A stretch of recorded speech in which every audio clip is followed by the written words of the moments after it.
a'lamu mimman kataba syahadatan 'indahu minallah wa mallahu bighafilin amma ta'malun.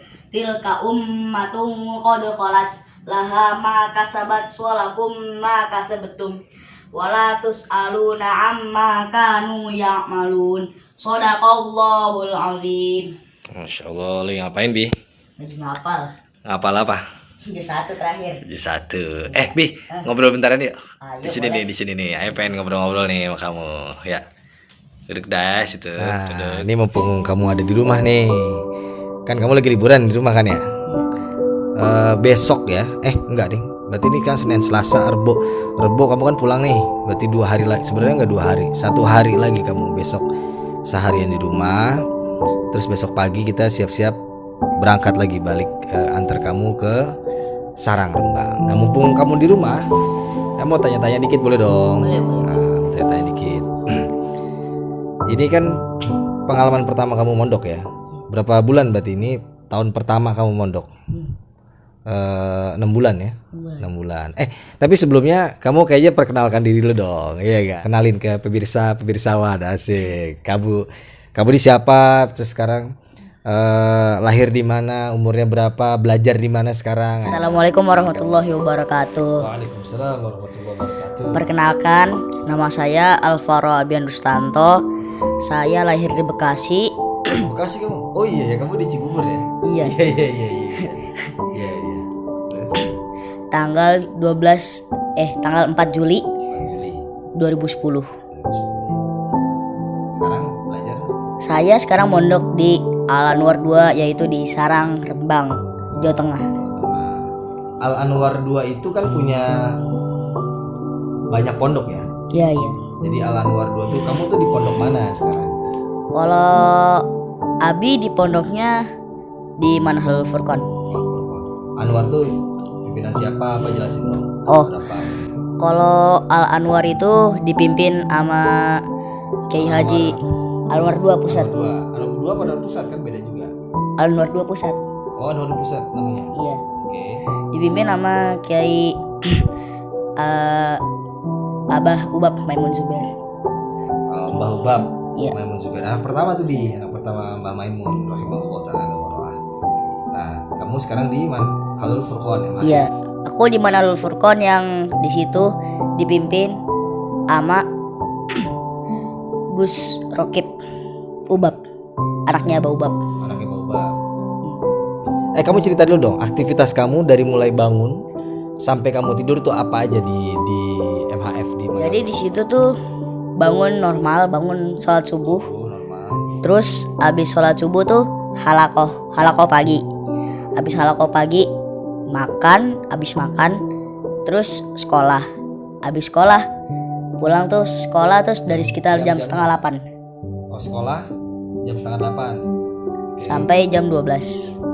Selesainya jam 12. Jam 12. Pulang sekolah jam 12. Iya. Oh, habis itu Habis dari jam 12 itu kita dikasih istirahat 2 jam. Terus jam 2 itu baru sholat zuhur. jam 2 sholat zuhur. Habis sholat zuhur Habis sholat zuhur istirahat lagi sampai asar. asar. Habis asar itu saya halakoh sore. Oh, sore. Habis halakoh sore itu biasanya aku mandi. Habis mandi Itu kalau sore pada asar ya. ya habis badasar. Pada asar. Habis mandi. Habis mandi Abi biasanya jajan-jajan ke bawah. Terus nyampe maghrib sih gak ada apa-apa. Jam kosong. So, habis maghrib. Habis maghrib wiridan. Habis wiridan biasanya jam kosong lagi. Habis itu sholat isya. Habis sholat isya halakoh. Habis halakoh Madin itu belajar kitab. Habis isya. Jadi habis ibadah isya kamu deres dulu Quran apa langsung madin? Habis isya halakoh dulu. Halakoh terus berapa jam itu biasanya? halakoh gak terlalu lama, paling lama 1 jam. 1 jam. Habis itu Madin. Madin itu barengan semua apa di halakoh itu aja? Jadi kalau Madin tuh ada di halakohnya masing-masing. Gak halakoh masing-masing, jadi beda halakoh lagi gitu. tapi banyak. Kalau mandi ini lebih banyak. Itu pengajian banyak kitab. Nah, ini yang menarik juga kan, di Sarang itu ayah beberapa kali ke sana. Itu kan komunikasinya bahasa Jawa. Iya, bahasa Jawa. Iya enggak? Bahasa Jawa kan. Pengajiannya itu pun pakai bahasa Jawa. Jadi memaknainya tuh pakai bahasa Jawa. Itu gimana tuh kamu ketika pertama kali? Secara kan kita ini orang Betawi ya kan. Kita kan orang Jakarta. Kita lahir, kita hidup, kita tinggal, kita belajar di sini selalu dengan bahasa Jakarta dah ya gitu ya. Nah, bahasa Indonesia dah umumnya. Nah, kamu gimana tuh ketika pertama kali udah belajar kitab, belajar Quran, terus pakai bahasa Jawa itu? Ya, pas pertama kali masuk, Abi datang gak ngerti bahasanya di sana ya. Cuman diem, perhatiin orang-orang ngobrol ya pakai bahasa Jawa. Nah, terus Abi akhirnya kenalan sama orang Jawa dulu. Orang Jabodetabek ada di sana. Yang baru ada nggak orang Jabodetabek? Ada. Oh, tetap ada. Oke. Ada. Nah, terus Abi yang ngobrol-ngobrol, terus Abi coba kenalan sama orang Jawa. Kebetulan orang Jawa ini tuh asalnya dari Bojonegoro. Nah, dia juga bisa bahasa Indonesia. Bahasa Indonesia tuh lancar. Ada nggak orang Jawa yang nggak bisa bahasa Indonesia di situ? Ya, ada nggak?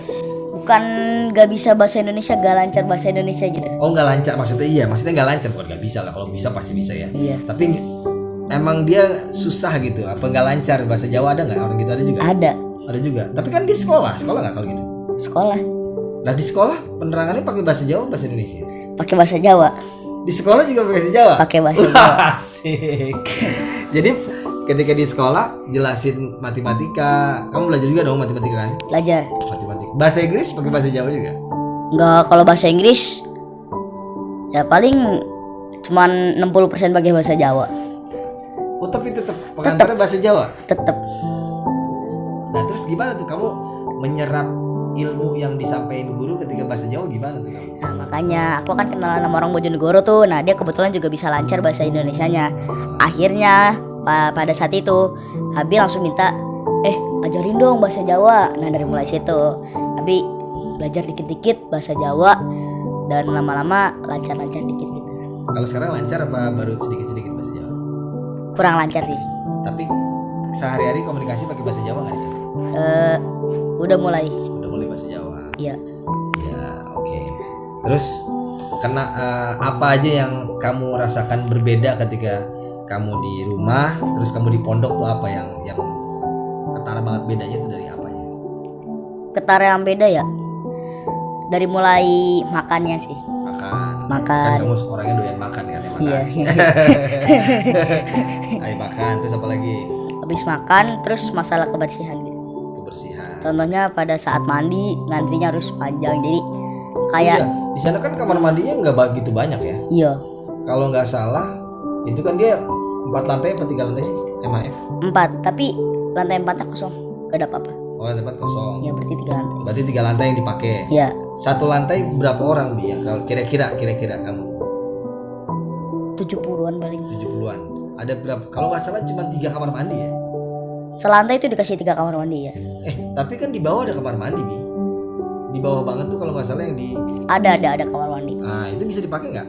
Bisa. Bisa. Lantai 1 kan nggak ada santri. Ada. Gak ada santri, tapi ada mutahorijin di situ kan. Ada kamarnya mutahorijin di UKP. Mutahorijin itu apa? Mutahorijin Alumni atau itu petugas atau ngabdi. Oh, khodim ya, khidmat, orang-orang khidmat situ. Oke. Nah, itu biasanya pakai kamar mandi. Di situ berarti di bawah tuh sebenarnya kamar mandinya banyak tuh. Ada 4. Oh, di MCK iya ada. Juga di Tapi situ. itu gak bisa kepake. Nggak bisa dipakai. Yang banyak kamar mandinya tuh gak bisa kepake. Mungkin gak tahu kan kenapa. Dikunci apa khusus tamu atau gimana? Gak terbelang apa sih namanya? Terbengkalai. Ya terbengkalai sih. Oh, gitu. Berarti kalau di lantai kamu tuh cuma ada 3 kamar mandi. Bisa dipakai. Bisa. Semuanya pakai santri bisa di 3 itu. Enggak, kalau di situ 2 kamar mandi buat santri, satunya buat pengurus.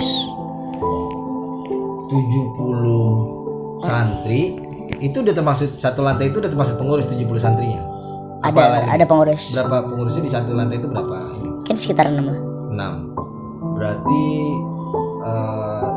kurang lebih seumpama taruhlah 60-an lah ya palingnya. 60 santri dapetnya 2 kamar mandi. Iya. Jadi 30.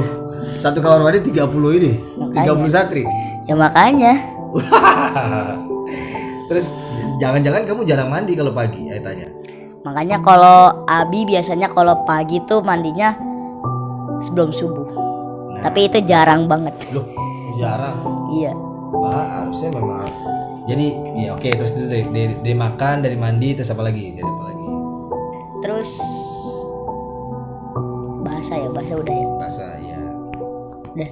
Itu doang. Jadi dari pergaulan gimana sebenarnya, pergaulan antar teman atau antar kakak kelas kan biasanya kadang-kadang kan bukan biasanya, ada beberapa pondok yang senioritas. Kamu tahu senioritas gak? Enggak. Jadi kakak kelas tuh neken adik kelas terus bertindak seenak-enaknya. Tuh kalau di Anwar tuh gimana? Anwar 2. Kalau di Anwar 2 sih Yang ke kamunya ya. Saya nggak tanya ke orang lain dah. Ke kamunya sendiri gimana ke kamunya? bergaulnya lancar-lancar aja. Tapi yang aku gak suka tuh Gak apa-apa, sebut aja, gak usah takut. gak usah takut. Gak apa-apa. Ya teman-temannya terlalu, misalnya kita udah deket Udah dekat. sama teman, nah dia jadi kayak terlalu gimana gitu, jadi kayak tiba-tiba menanyakan tentang aib-aib gitu. Nah aku tuh gak suka deh. Oh, jadi kayak iri-irian Iya gitu, atau itu sesama sepantaran apa kakak kelas? sepantaran. Sepantaran. Oh, biasa. Tapi kalau anak-anak baru jarang gaul sama anak-anak yang senior-senior. Kan juga beda lantai gitu. Jadi khusus anak baru ada lantainya sendiri. Kalau buat anak senior ya ada lantainya sendiri. Oh, jadi di lantai Abi itu lantai 3 itu semuanya baru. Baru semua. Mau yang aliyah ataupun yang sanawiyah. Oh, Iya. tapi digabung juga aliyah di lantai 3 juga. Iya, intinya anak baru lah semuanya di situ. Baru. Oke. Terus yang enaknya apa? Kalau jauh dari orang tua tuh enaknya apa? Apa kamu buka aja. Nggak ada batas-batasan ini, Bang. Kita kan namanya kan dari hati ke hati. Enaknya jauh dari orang tua. Apa nggak ada enaknya atau tetap ada enaknya? Ada sih. Ada enaknya apa? Ya yang pertama gak Banyak diatur. ya pertama gak banyak diatur, terus gak gampang dimarahin. Yang lagi marahin. Ya. Lo kan di sana sama pengurus juga kan kadang-kadang suka dimarahin juga. Ya tapi kan kalau sama pengurus tuh biasanya ya melanggarnya aturan pondok. Jadi kayak misalnya gak mandi ya gak dimarahin, gak makan ya setera gitu. Gak ditazir. Kalau ngaji atau sekolah Kalau baru, ngaji ya baru itu. baru ditegur lah ya. Oke. Nah, terus apa namanya?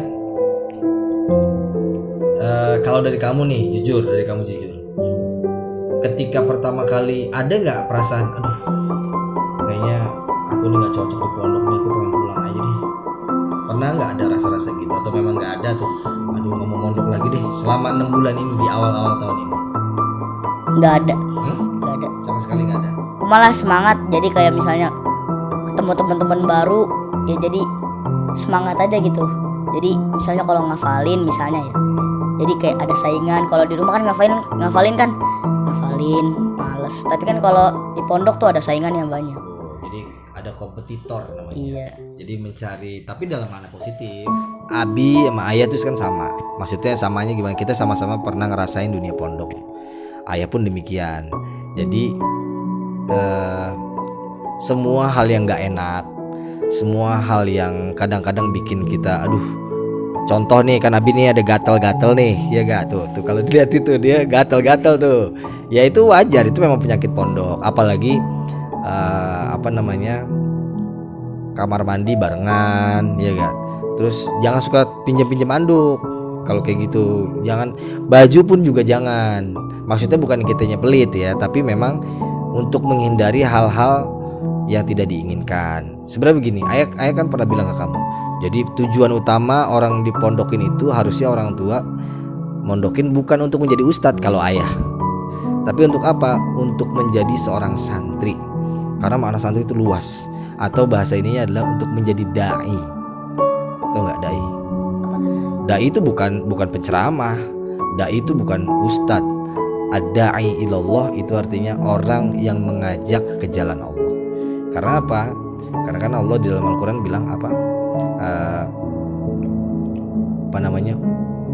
ud'u ila sabili rabbika bil hikmah wa mau'izatin hasanah. Jadi ajaklah orang-orang menuju jalanku dengan apa? Dengan hikmah. Nah, itu kata kuncinya tuh, hikmah. Hikmah itu apa? Oh, panjang. Hikmah itu adalah kebijaksanaan. Hikmah itu adalah sopan santun. Kalau bahasa Ustadz Fawaz, hikmah itu sistem kendali jiwa. Maksudnya apa? Jadi kita tuh bisa mengendalikan diri kita sendiri. Karena mengajak orang itu, kalau dalam ada makalah bahasa Arab tuh, lisanul hal afsohu min lisanil magol. Artinya apa? Perbuatan itu jauh lebih nanclep dibanding perkataan. Ngerti gak maksudnya? Ketika ayah nyuruh kamu seumpama, "Bi, jangan main handphone mulu," seumpama gitu. Tapi ayahnya sendiri main handphone. Itu kamu pasti ada rasa, ayah nyuruh-nyuruh aja, padahal ayah juga begitu. Pasti begitu kan? Iya kan? Pasti begitu. Tapi ketika ayah nyontohin, ayah nggak ngomong tapi ayah nyontohin aja. Oh iya, malu ayah aja baca Quran, masa aku yang santri nggak baca Quran? Oh, ayah aja ngapal, masa aku yang santri nggak ngapal? Nah, itu namanya lisanul hal. Ada lisanul hal, ada lisanul maqal. Nah, jadi santri itu bagaimana kita bisa, yang pertama adalah peduli sama diri sendiri. Peduli sama diri sendiri. Nih Abi bisa gatal, bisa apa, itu tanda sebenarnya karena Abi nggak peduli sama diri sendiri. Kalau orang udah nggak peduli sama diri sendiri, mustahil dia bisa peduli sama orang lain. Mustahil. Karena dalam ada satu makalah, ada yang bilang ini hadis, tapi ayah dapetin ini call-nya dari Syekh Nawawi Banten. Ayah pernah belajar dalam Nasaihul Ibad. Beliau bilang gimana? Beliau bilang, man arafa nafsahu faqad arafa rabbahu. Barang siapa yang mengenal dirinya dia. Jadi nomor satu yang paling penting kita harus kenal tuh, Abi ini siapa, Abi ini mau ngapain, Abi mau jadi apa. Itu pertama kali harus kenal dulu kita tuh. Kalau begini Abi tuh nggak kenal sama diri sendiri sebenarnya. Saya ini siapa, saya mau ngapain. Kalau udah kenal diri sendiri, faqad arafa rabbahu, dia bakal kenal sama Tuhannya. Jadi langkah pertama, ibda binafsik. Apa artinya ibda binafsik? Mulai dari diri sendiri. Mulai dari diri sendiri. Ini inget bye-bye nih, inget bye-bye. Kontrol S nih, simpan bye-bye. Kan kamu besok balik ya. Syarat menuntut ilmu itu ada berapa? Ingat ya? Dulu kan waktu kita, kalau nggak salah kita pernah bareng-bareng. Ada Abi nggak ya? Oh, nggak ada Abi tuh. Yang waktu ayah ke Anwar ada Syekh Abdurrahman Fathi. Itu seorang ulama Mesir, Kairo. Itu beliau ngutip qaulnya Imam Syafi'i. Syarat menuntut ilmu itu kalau nggak salah ada 6. Ada yang bilang ada 5, ada yang bilang ada 6. Yang pertama harus cerdas. Ingat gak? Cerdas bukan pinter. Cerdas sama pinter sama dong. Beda. Cerdas sama pinter beda. Pinter itu Abi mampu mengolah informasi. Dengar nih, Abi dengar sesuatu, mengolah informasi, disimpan dengan baik, lalu bisa disampaikan ulang, itu pinter. Ayah tadi ngasih ilmu kamu nih, terus Abi bisa nyampein ulang, itu pinter. Tapi kalau cerdas, mampu menyimpan informasi yang Abi dapat, ya, menyimpan informasi yang Abi dapat di dalam otak nih, diolah, disimpan, terus disesuaikan dengan kondisi, itu cerdas. Ayah bilang cuman bersih doang, tapi Abi bisa mengolah informasi terus mensiasati sesuai sama kondisi. Kan susah kalau bersih. Coba kamu bayangin 2 kamar mandi buat 60 santri, susah apa gampang? Susah banget. Nah, kalau orang cerdas mikirnya siasat, strategi, ini gimana caranya supaya saya tetap bersih.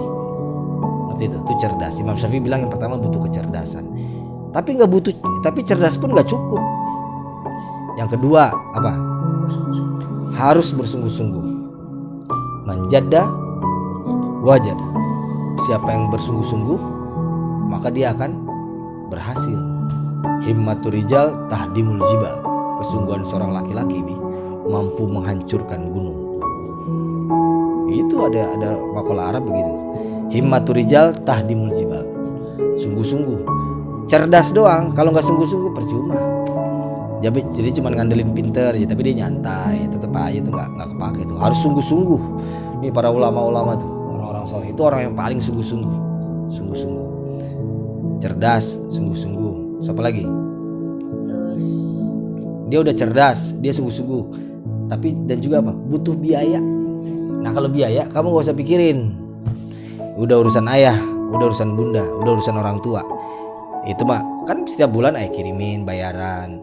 Abi kurang nih, berapa uang jajan? Padahal kan sebenarnya ayah nggak berkewajiban ngasih kamu uang jajan. Toh kamu dapat makan kan di pondok. Udah selesai hidup sebenarnya. Gak usah ayah kasih uang jajan, hidup udah kamu, ya gak? iya. Tapi kan ayah masih kirimin jajan 300, 400. Apalagi kamu bilang di sana makannya tuh murah ya. 8.000, 10.000 udah bisa banyak kan? Iya. Nah itu kamu bisa sebenarnya, bisa kamu olah tuh. Tapi lagi-lagi urusan biaya nggak usah kamu pikirin, ya gak? Biaya, butuh biaya. Yang keempat, apa yang keempat? Bersahabat dengan guru. Maksudnya apa? Cari guru yang bisa kamu konsultasi, bukan cuman kamu belajar doang dengerin, enggak. Deketin guru. Kalau perlu kita nempel sama guru. Kamu lihat ayah nggak? Gimana maksudnya? Dekat sama guru. Deket sama guru. Lihat deh. Ayah segini orang bodoh, nggak kaya amat. Tapi kalau sama guru, ayah deketin. Ayah udah keluar pondok berapa tahun? 22 tahun. Pernah nggak kamu ayah ajak ke pondok pesantren ayah? Pernah. Terus gimana sambutan kiai-kiai sama ayah? Ya Ramah. Ingat gak nama ayah? ingat. Bahkan kalau pulang ditahan gak? Ditahan. Ditahan tuh sama habaib, sama kiai-kiai. Apalagi kan ayah punya guru tetap. Ketika disuruh apa aja Ustaz Fawas tuh Terus mau apapun urusannya. Di Ruhama, di Al-Awabin, di Cibubur. Jadi sama guru kita deket. Bukan cuman kita duduk, guru ngomong iya udah. Enggak, tapi kenalin sama guru. Bukan cuman kita kenal sama guru, tapi guru harus kenal sama kita. Bagaimana caranya tuh? Bagaimana caranya biar bisa kita deket sama guru? Gak apa-apa caper, sah. Pokoknya ayah bilangin, kamu mau deket sama Mbah Ubab, wah girangnya bukan main. Kamu mau deket sama Abah Rokib, wah girangnya bukan main. Gak apa-apa, caranya yang gimana? Tapi yang baik. Cara yang baik, jangan sampai bikin dia risih, jangan bikin beliau-beliau ini orang ngeganggu. Nggak, cari waktu pasti ada. Nah itu tuh yang keempat, bersahabat atau jadikan guru itu sebagai murabbi kita, orang yang mengajak ke jalan Tuhan, dekat gitu sama guru. Yang kelima, apalagi? butuh waktu yang lama. Itu yang keberapa tadi? Keempat ya. Sabar. Sabar. Nah itu sabar tuh. Sabar. Kan kamu tadi bilang kan, sabar mandi ngantri. Kadang kalau lagi kamu pernah cerita sama bunda, ayah yang dibilang sama bunda, kamu lagi sakit apa, terus katanya nggak ada yang ngasih makan ya, nggak ada yang ngambilin makan, Iya. ya kan, terus kamu sedih apa segala macam. Kadang kamu, ayah tahu, ayah dengar kamu kenapa kadang nangis gitu. Terus ya begitu, kehidupan jauh dari orang tua tuh sabar. Sabar tuh maksudnya apa? Sabar tuh bukan berarti kita ditoyor diemin aja, bukan. Sabar itu ulet, tau ulet nggak? Meskipun kita dalam kondisi sakit, tetap ngaji. Meskipun kita dalam kondisi nggak punya uang, tetap semangat. Itu sabar, terus konsisten. Gagal, jatuhlah. Jatuh, bangun lagi. Kayak inilah, kalau kayak kamu lihat Ihya tuh dulu waktu kecil kayak kamu belajar jalan, jatuh kan, jalan lagi, jatuh lagi, jalan. Itu namanya sabar. Bukan cuman diem, saya mah sabar. Enggak, sabar tuh terus menerus. Sabar. Terus karena apa? Karena ada satu makalah juga dibilang al jaza min jinsil amal. Apa artinya? Al jaza, balasan itu sesuai sama jenis amal. Maksudnya apa? Ketika kamu ujiannya berat, maka biasanya ujungnya itu hadiahnya juga luar biasa. Yang terakhir adalah butuh waktu yang lama. Butuh waktu yang lama. Jadi emang namanya belajar, ya Mbah Mun pernah bilang tuh, namanya ilmu itu didapat dengan cara mengaji emang. Dan mengaji itu caranya kiai. Ngaji cara kiai gimana? Ya harus sabar, butuh waktu yang lama. Nggak bisa kamu cuma 3 tahun doang nih tiba-tiba kamu jadi orang alim, nggak bisa. Yang ada dipaksain. Butuh waktu lama, 3 tahun, 6 tahun. Dan kamu panjang nih, waktu kamu panjang. Khusus kamu, ayah punya planning itu panjang. Jadi emang harus butuh waktu yang lama gitu. Jadi semua yang kamu alamin itu proses. Semua itu yang kamu alamin itu orang diuji itu tandanya dia bakal ada kenaikan kelas. Ya enggak? Iya. Dan satu lagi yang paling penting, orang diuji itu karena dia diakuin. Nanti maksudnya enggak? Maksudnya apa tuh? Nih, contoh gini. Abi dulu SD-nya di min 3. Rai di SD mana dia? Jombang. SD Jombang. Tiba-tiba Rai pengen ujiannya di min 3, bisa nggak? Nggak bisa. Nggak bisa karena dia bukan murid min 3. Dia nggak diakuin. Abi juga di min 3 tiba-tiba ujiannya di SDN Jombang. Nggak bisa karena Abi bukan murid situ, ngerti gak? Jadi minimal yang pertama diakuin dulu. Diakuin bahwa dia ini adalah murid dari sekolah itu. Jadi ketika Abi diuji sama Allah, itu tandanya Abi diakuin jadi hambanya Allah. Ngerti gak? Ngerti. Nah, kalau orang yang nggak diuji berarti dia nggak diakuin sama Allah. Dan setiap ujian pasti ada kenaikan kelas, pasti ada situ. Jadi ingetin ketika Abi lagi nggak enak, wah ini lagi ujian nih, berarti di ujungnya ada naik kelas. Pilihannya antara gagal sama naik kelas. Gitu. Jadi kamu besok balik ke pesantren, Aisyah nggak muluk-muluk sama kamu lah. Yang penting kamu bisa aware apa ya? Peduli sama diri sendiri. Peduli sama diri sendiri dulu, kebersihan, ya nggak. Terus masalah pergaulan yang baik. Yang penting jadi santri yang baik aja. Ilmu mah nyusul ntar. Keberkahan tuh pasti ada. Keberkahan insya Allah pasti. Yang penting apa? Yang penting kita serius, baik sama orang, jangan curang, jangan pernah zolimin orang, apalagi kamu belajar Quran. Ya Bi, mudah-mudahan kamu jadi anak soleh, ya, mudah-mudahan kamu jadi anak yang berguna bagi keluarga, bagi nusa, bagi bangsa. Amin. Amin. Ya rabbal alamin. Subhanakallahumma hamdik asyhadu an la ilaha illa anta astaghfiruka wa atubu ilaik. Assalamualaikum warahmatullahi wabarakatuh.